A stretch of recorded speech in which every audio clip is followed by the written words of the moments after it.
여러분, 사진 한 장이 역사의 흐름을 통째로 바꿀 수 있다는 거 상상해 보셨나요? 오늘 바로 그 이야기, 한 스님의 희생과 세상을 뒤흔든 파란색 자동차에 얽힌 이야기를 한번 파헤쳐 보려고 합니다. 자, 여기 베트남에 한 고즈넉한 사찰이 있습니다. 근데 여기에 무려 60년이 넘는 세월 동안 아주 완벽하게 보존된 파란색 자동차 한 대가 덩그러니 놓여 있어요. 아니, 이 평범해 보이는 차가 말이죠. 사실은 20세기 가장 충격적인 역사의 순간을 바로 코앞에서 목격했다면 여러분 믿으시겠어요? 이 차가 대체 우리에게 들려주려는 이야기는 뭘까요? 도대체 어떻게 한 스님의 선택이 베트남 전쟁의 방향을 틀어버리고 전 세계를 그야말로 충격에 빠뜨렸는지 지금부터 그 비밀의 문을 한번 열어보겠습니다. 자, 그럼 먼저 모든 사건의 시작점으로 한번 돌아가 보죠. 대체 무엇이 한 평범한 스님을 스스로 불꽃이 되게 만들었을까요? 그 이유를 알기 위해서 우리 다 같이 당시의 베트남으로 한번 가보시죠. 1960년대 초 남베트남은요, 뭐랄까, 언제 터질지 모르는 시한폭탄 같은 곳이었습니다. 당시 독재자였던 응고진지엠의 통치 아래에서 사회는 갈기갈기 찢겨 있었고, 특히 종교를 둘러싼 갈등의 불길이 아주 거세게 타오르고 있었죠.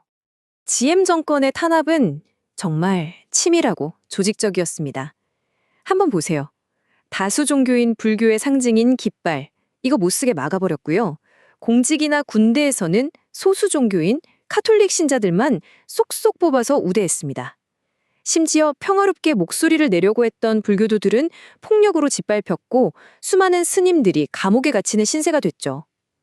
바로 이 깊은 절망 속에서 저항의 불씨가 조용히 타오르기 시작했던 겁니다. 이렇게 극심한 억압 속에서 역사의 한가운데로 걸어들어온 인물이 있었습니다. 과연 스스로 불꽃이 되기를 선택한 그 사람, 그는 대체 누구였을까요? 지금 보시는 이 티엠무 사원은요, 베트남 불교의 심장과도 같은 곳이에요. 바로 이 평화로워 보이는 풍경 속에서 훗날 세상을 발칵 뒤집을 불꽃이 될 한 남자가 묵묵히 자신의 신념을 다지고 있었습니다. 그의 이름은 바로 틱광둑. 이 명패에는 그의 삶과 마지막 선택이 고스란히 담겨 있습니다. 그는 이제 단순한 종교인을 넘어서 불의에 맞서 자신의 생명을 던진 비폭력 저항의 영원한 상징이 된 거죠. 정리하자면 이런 겁니다. 틱 광둑 스님은 불교 탄압에 참혹한 현실을 세상에 알리기 위해서 정말 가장 극적인 방법을 선택한 거예요. 사이공 한복판에서 스스로 자기 몸에 불을 붙인 거죠. 근데 이게 누군가를 해치려는 폭력이 절대 아니었어요. 오히려 침묵하는 세상을 향한 가장 고요하면서도 가장 강력한 외침, 바로 비폭력 저항의 정점이었던 겁니다. 그렇다면 한 스님의 희생, 이 작은 불꽃 하나가 어떻게 거대한 파도가 돼서 세상을 바꿀 수 있었을까요? 그 놀라운 결과를 한번 살펴보겠습니다. 바로 이 사진 한 장이요.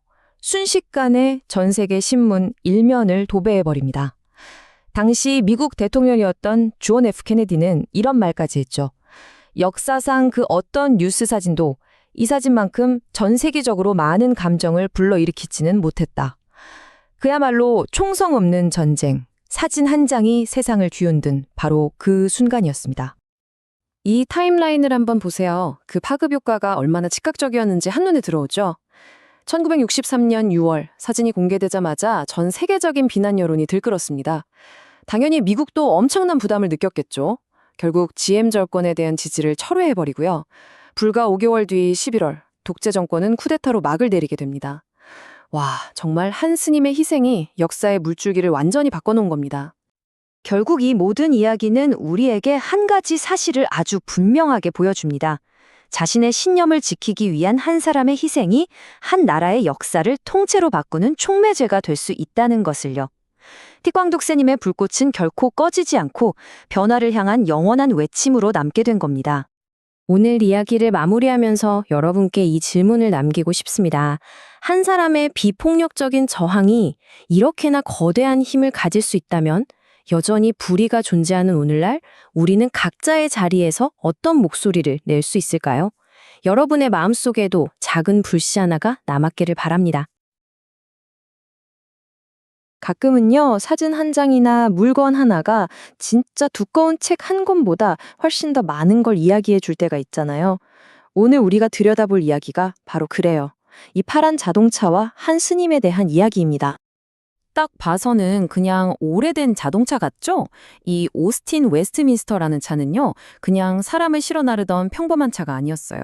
이게 바로 역사의 물줄기를 바꿔버린 아주 극적인 사건의 한가운데 있었던 차입니다. 도대체 무슨 일이 있었던 걸까요? 자, 그럼 그 배경부터 한번 파고 들어가 보죠.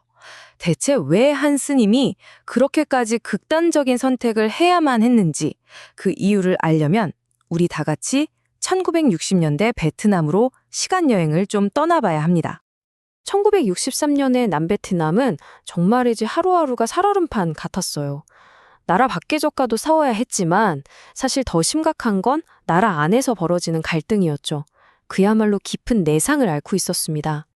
당시 남베트남의 대통령이 바로 응호딘지엠이라는 사람이었는데요. 진짜 문제는 이거였어요.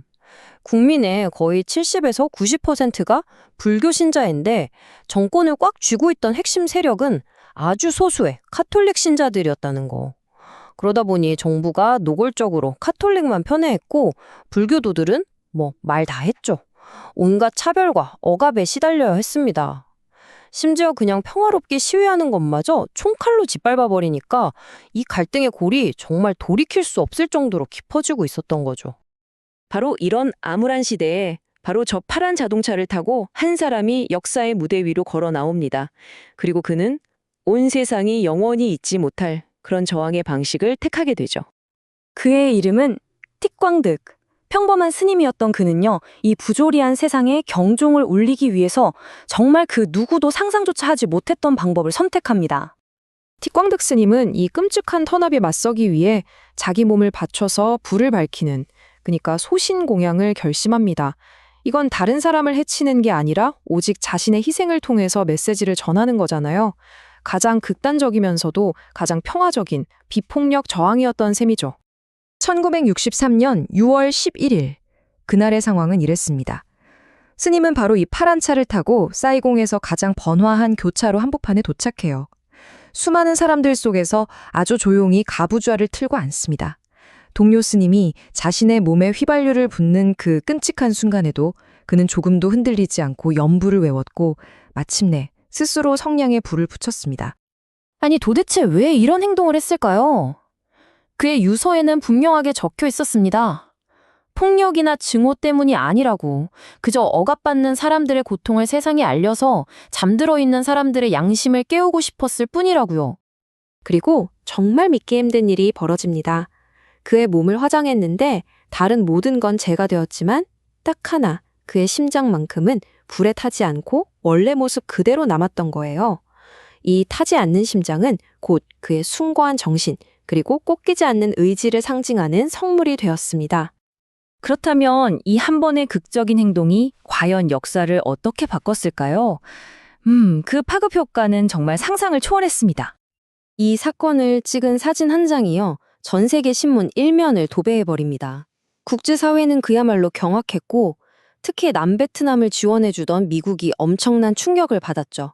결국 미국은 지엠 정권에 대한 지지를 거둬들였고 이게 결정타가 돼서 불과 5개월 뒤 쿠데타로 정권이 무너져 내리는 직접적인 계기가 됩니다.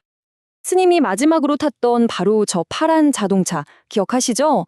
저 차는 지금 베트남 후에라는 곳에 있는 티엠무 사원의 성스러운 유물로 보관되어 있어요. 그 역사의 순간을 말없이 증언하고 있는 아주 중요한 증거물인 셈이죠. 평화의 상징과도 같은 이 고요한 사원에 역사상 가장 강력했던 저항의 기억이 함께 숨쉬고 있는 겁니다. 그의 희생이 결코 단순한 죽음이 아니라 평화를 향한 간절한 외침이었다는 걸 지금도 우리에게 똑똑히 보여주고 있는 거죠. 틱광득 스님의 이야기는 오늘을 사는 우리에게 아주 묵직한 질문 하나를 던집니다. 거대한 권력 그리고 침묵이라는 벽 앞에서 한 개인의 목소리가 세상을 바꾸려면 과연 무엇이 필요할까요? 그의 파란 자동차가 우리에게 남긴 질문입니다.